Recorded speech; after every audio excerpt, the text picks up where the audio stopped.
En este video vamos a revisar la condición resolutoria, ¿ya?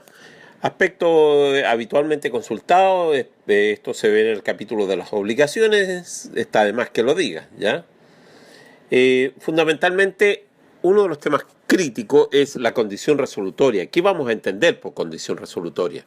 Distinguimos tres formas que puede asumir la condición resolutoria. La condición resolutoria ordinaria, la condición resolutoria tácita y el pacto comisorio. ¿Pero qué son estas? La condición resolutoria ordinaria es la que consiste en un hecho cualquiera, futuro e incierto, que no sea el incumplimiento de una obligación del que pende la extinción de un derecho. Por ejemplo, cuando en una compraventa se incorpora el pacto de retroventa, artículo 1881, o cuando se estipula en un contrato de compraventa de 10.000 acciones de Entel, que el contrato se resolverá o quedará sin efecto si en el plazo de 30 días contado de su celebración el valor por acción cotizado en la bolsa de comercio disminuye al final de dicho periodo en más de un 25%. Es decir, hay una condición, hay ciertos hechos que ocurren y hay ciertos eventos que determinan que exista, en este caso, una resolución del contrato, ¿ya? ¿Está claro? Produce, por otra parte, sus efectos de pleno derecho por el solo hecho del ministerio de la ley. El derecho se extingue ipso iure por el cumplimiento de la condición, artículo 1479. No es necesario, entonces, pedir al tribunal que declare la resolución del contrato, pues ella se produjo en el momento mismo en que se cumplió la condición resolutoria ordinaria. Ello explica que el artículo 1487 establece que, cumplida la condición resolutoria, deberá restituirse lo que se hubiera recibido bajo tal condición. Por otra parte, en consecuencia, toda persona que tenga interés en ello puede alegar que ha operado la resolución del contrato y puede oponerse a toda persona, parte o terceros, con las limitaciones de los artículos 1490, 1491, cabe advertir que el cumplimiento de una condición resolutoria ordinaria no autoriza al acreedor para demandar indemnización de perjuicio, pues, como se dijo, no hubo de por medio incumplimiento de obligaciones, de manera que nada cabe reprocharse al deudor, salvo si se hubiera estipulado una pena para el caso de incurrir en mora de restitución o en la restitución, ¿ya? ¿Qué es la condición resolutoria tácita? ¿Cuál es el concepto? Consiste en no cumplirse lo pactado, ¿ya? Hecho futuro e incierto es el incumplimiento de una obligación. Es una condición negativa o simplemente potestativa. Se llama tácita porque se subentiende todo contrato bilateral, no es necesario pactarla. El artículo 1489 se fundamenta en el principio de equidad de las prestaciones. Si una parte no cumple con su obligación, la otra que cumplió con la suya o está llana a cumplirla sin estar, puede demandar la resolución del contrato con la indemnización pertinente. Por otra parte, la aplicación del artículo 1489 parece desprenderse que la condición resolutoria tácita solo opera en los contratos bilaterales, ¿ya? La doctrina nacional y extranjera tiene una opinión unánime al respecto, ¿ya? Unánime al respecto. Y en ese sentido, Alessandri sigue la conclusión apuntada, mientras que Claro Solar sostiene que operaría en todo contrato a título oneroso. El Código Civil lo contemplaría en todo caso a propósito del comodato del 2177 y la prenda del 2386, ambos contratos unilaterales, ¿ya? ¿Cuáles son los efectos? El contratante diligente puede pedir a su árbitro la resolución del contrato y la respectiva indemnización compensatoria y moratoria, o el cumplimiento del contrato más la indemnización moratoria.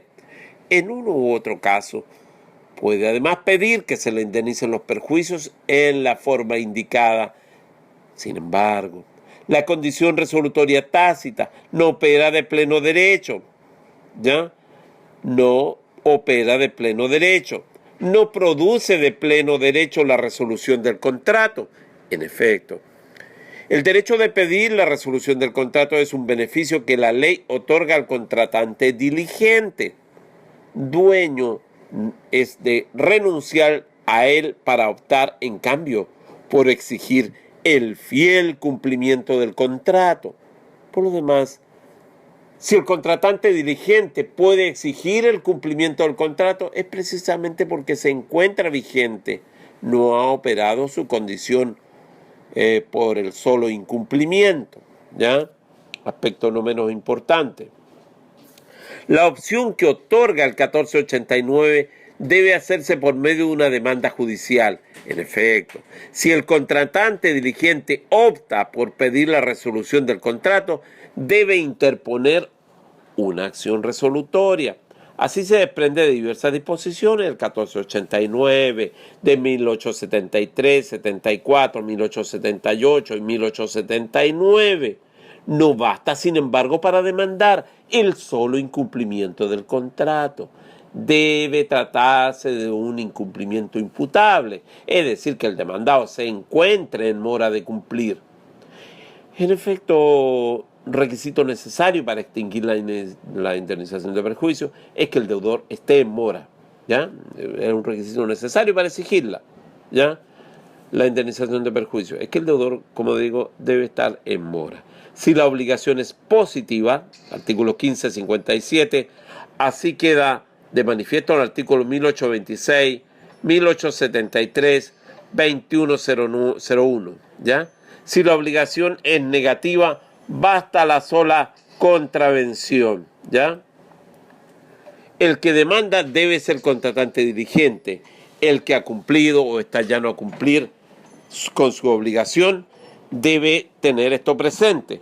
Ahora, es bien importante tener esto presente porque habitualmente se consulta habitualmente esto en exámenes, ¿ya? De tal modo que hay que tenerlo presente, ¿ya?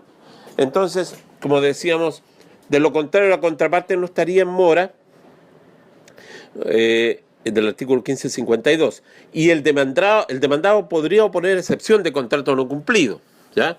De 1826. Cualquier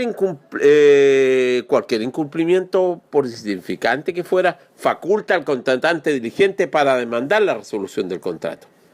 Tradicionalmente se ha respondido que si basta, se afirma cualquier incumplimiento de las obligaciones que emanan del contrato para pedir la resolución, ¿ya? El que demanda debe ser, como digo, el contratante diligente, el que ha cumplido está llano a cumplir con su obligación. De lo contrario, la contraparte no estaría en mora, artículo 1552, y el demandado podría oponer la excepción de contrato no cumplido. Cualquier incumplimiento insignificante que fuere faculta al contratante diligente para demandar la resolución del contrato. Tradicionalmente se ha respondido que sí. Basta, se afirma cualquier incumplimiento de las obligaciones que emanan del contrato para pedir la resolución.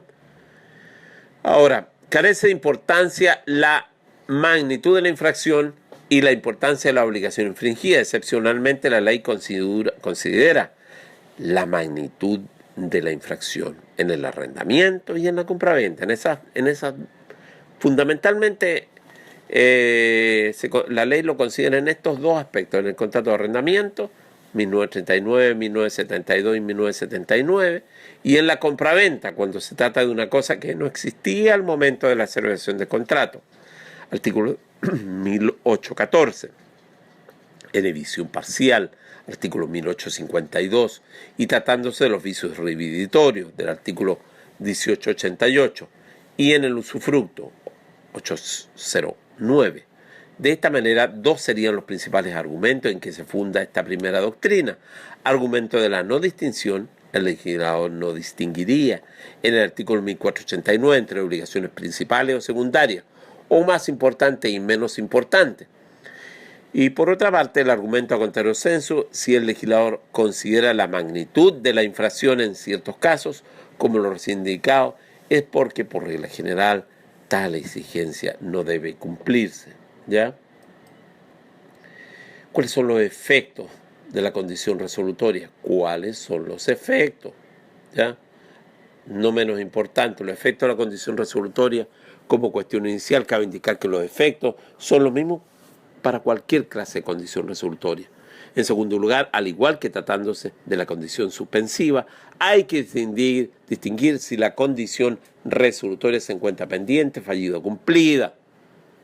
¿Qué efectos? En el caso de la condición resolutoria pendiente, la condición resolutoria no afecta a la adquisición del derecho.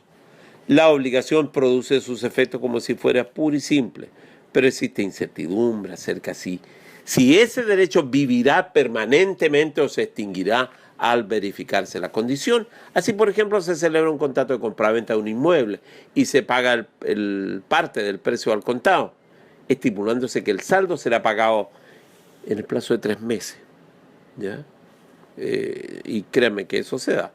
Mientras no efectúe dicho pago, hay una condición resolutoria pendiente, lo que no impide que el dominio, de todos modos, se radique en el patrimonio del comprador.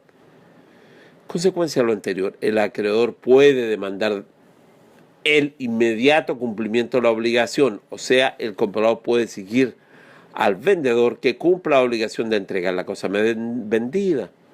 Si el título es traslaticio, puede verificarse la tradición y el adquirente será dueño de la cosa, aunque sujeta al peligro de extinguirse o perderse. El comprador podrá inscribir a su nombre en inmueble, pero su inscripción está expuesta al peligro de ser cancelada. Créanme que en la práctica se dan todo este tipo de cosas. Si bien es cierto, el ejemplo que les pongo no es exactamente en relación al tema en forma exacta, pero por ejemplo, no hace muchos días me tocaba el caso de una persona que tenía un terreno y una inmobiliaria le ofreció pagarle en efectivo una cantidad de dinero por ese terreno y además entregarle 3 departamentos. Sucede que se firmó una promesa, contrato de promesa, se entregó el dinero, pero cuando ya estaba construido el edificio, la inmobiliaria se negó a dar cumplimiento al contrato que existía y entregarle los 3 departamentos. Entonces se produce una contienda, ¿ya? De tal modo que no quiero explicarles más allá para no perder este video, pero el rumbo de este video, de tal modo que en la práctica se dan este tipo de cosas. Por otra parte, los efectos de la condición resolutoria fallida se consolidan definitivamente los hechos emanados del acto jurídico. La condición se considera como no escrita y se reputa el acto puro y simple desde su celebración. Tal ocurrirá cuando el comprador, en el ejemplo, pague el saldo de precio, desapareciendo entonces la amenaza de extinguirse su dominio. Su inscripción ya no podrá cancelarse. Efectos de la condición resolutoria cumplida, ¿cuál serían? Se extingue el derecho para uno y desaparece la obligación para el otro. 1567, número 9. La condición resolutoria cumplida opera retroactivamente. Así, la resolución de un contrato de compraventa por falta de pago del precio aniquila el contrato. Este se reputa no haber existido jamás y las partes tendrán derecho en principio a que se les restituya al mismo estado en que se encontrarían si no hubiesen contratado. Por ende, se ordenará al juez la cancelación de la inscripción que se había efectuado a nombre del comprador. ¿Ya? Este tema es algo harto más extenso. Yo les sugiero, este video solamente busca ser ilustrativo del tema, sin embargo les invito a que revisen los manuales para que complementen este tema, porque la verdad es que cuando se revisan las obligaciones y se revisa este tema, siempre se pregunta, desgraciadamente, y es complejo.